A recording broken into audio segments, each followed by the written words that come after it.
I use so many statements in my career, and there's some people I think that don't even want to talk to me at this point. But I recognized it. I got the self-awareness, and when you know better, you do better. And I want us to remember that, statements, they can divide us. That's sad. But today we're not going to be sad because questions, they unite us, right? It's the questions that bring us together. It's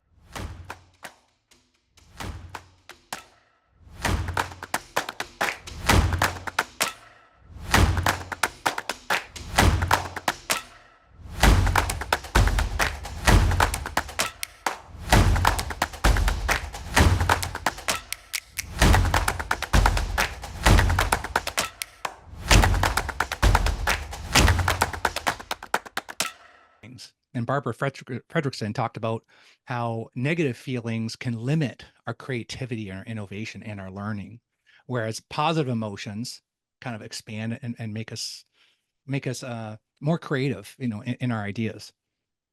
So thank you for that. So I go back to Louisville and I'm talking to my then girlfriend, Diana, and I'm kind of like telling her about this story about these dishes and just the annoyance and all these words of frustration and just come on, man. Like, why isn't he just doing his dishes? I'm his dad. I'm trying to tell him. And then we're sitting on the couch. She leans over, she grabs my hands and says, do you think there could be something else going on? I'm like, maybe, but he could still do the dishes and take out the garbage, right? Like, okay, maybe there is. I don't know. But like, what does that matter? Should just be doing the dishes. So I go back. I get in the driveway. I'm trying to think of like, okay, could be something else going on. I open up the door. If you can believe it, those dishes are still there. I'm about to lose my mind.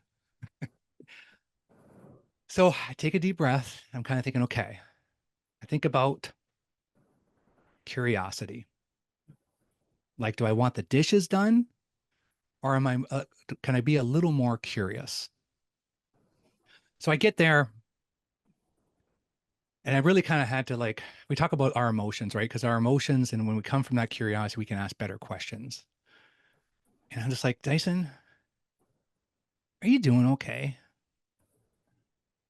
Like, what's going on, man? He's like, Dad, I'm just kind of hanging on right now. I'm stressed out at school. I just broke up with my girlfriend. I'm struggling and I could use your help.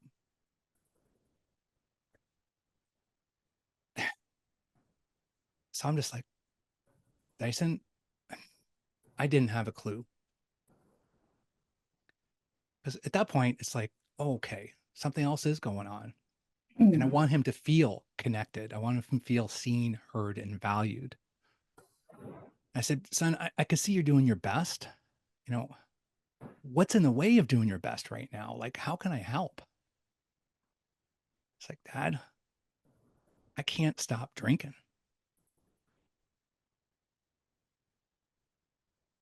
The problems were never about the dishes. Life's problems are never about the dirty dishes. And if I don't go in there and thinking, if I want to see a change in him, the change is going to have to start with me. And that's really this whole essence of curiosity and why this is, just changes everything. So our framework today, we've got three different gaps on how this disconnection happens. And it's we have the showing up gap, we have the expectation gap, and we have the action gap. I have some truth tellers. Anybody have any truth tellers in their lives?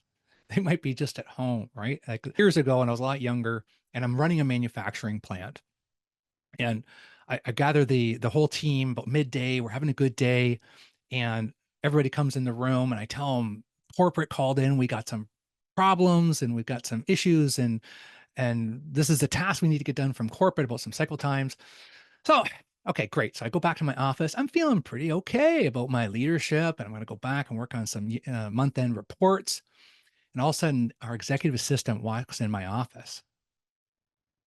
huh, you really pissed those guys off. Like, what are you talking about? Like, I just told them the why, the what, the how. Like, I've had a lot of leadership training. Like, I know how to kind of like deliver a message to a group. I've been doing this a while. She's like, I don't know, but I can see they're upset at you. And I can also see that you don't see it. So I thought you'd want to know. She walks out of my office. Well, I can't concentrate. So I go to the line. I talk to one of the supervisors. I say, how's it going? He's like, you really want to know? Like, we're having a good day. You walk in, do all your talking, throw everybody in different directions, and we're probably going to lose about 10% production because of it. Okay, so now I know I need to be more curious. And what was it? It was curiosity. We had some questions and we had some dialogue and we had overall communication. Those answers were in the room on how we could do that all along. But you won't hear them if you're the only one talking. I did all the talking. That's not connection. So we talk about a dialogue versus a monologue. So that dialogue, the definition of a dialogue is just two people talking about a problem to get a solution. And we didn't do that because the monologue is, just someone speaking about their concepts and their ideas. Like you probably run into some people giving you some monologues. So, and you'll know that feeling what I'm talking about. But that does happen, right? And so the dialogue gets that conversation going, and the curiosity, when you're entering in that moment, you have that curiosity, it connects to that whole next level. And then I started thinking the expectation gap. Okay, so Tom, went from having a good night to his plant being shut down. So where was my responsibilities is what I started thinking 30 years later is like, okay, I didn't get it then, but like I had responsibilities on my expectations. Like, where was my curiosity on, hey, should I be calling Tom now? Should I give him a heads up that I might be getting in trouble? The expectation of communicating. I don't want to bother my boss about something about work during work. Like it was that whole ego drive, right? And what's really important is to remember that extreme events can equal extreme emotions. Those extreme events are the times when we have the least amount of time to respond. We just don't have it, right? Because we're stressed out, we're angry, we become more limited. And so that expectation gap, when we can keep connected, we don't get into that point of those heightened emotions where we can't respond anymore. So, we struggle with this. We continue to struggle with this gap because this disconnection, it causes those moments of frustration and confusion. And then all of a sudden we start muddling around in this gap between what leaders expect versus teams understanding what is expected. The last one, the last of the three, we call the action gap. Yes, this is the space between what people are doing and what you want them to do. What you want them to do versus what they're actually doing or not doing. So that's another disconnect, right? Like we know that we should be doing this. We're not. We got to understand that. So I was coaching a supervisor. This woman's on her way up. Her name's Jane. She's at the morning kickoff meeting at the beginning of the shift. She hears one of the teammates say, "Not going to be a good day."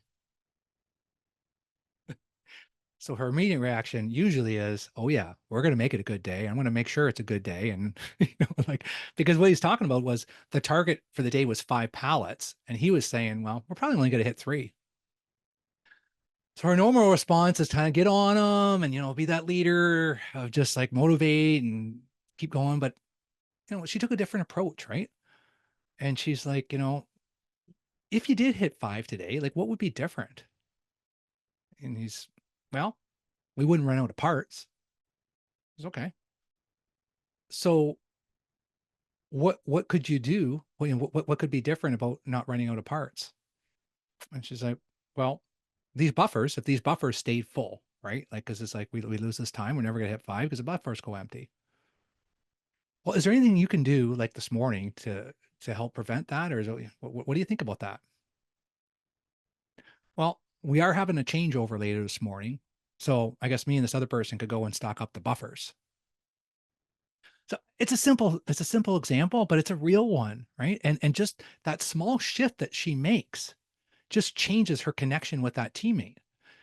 Because what we're trying to do here is like, Trevor, how do we make sure people do this? Well, they got to understand like what's in their control. And the difference is that when we tell someone, and this is why I tell stories today, because I could just tell you this, I could send you this in an email. And I try to do a little bit of polling in some of our engagements, because like when we kind of think through it ourselves of like, okay, so how would we hit 5? It's different through a conversation, because now it's our idea, we're thinking, and now we own it, and now we're going to execute it, and now that action's going to happen.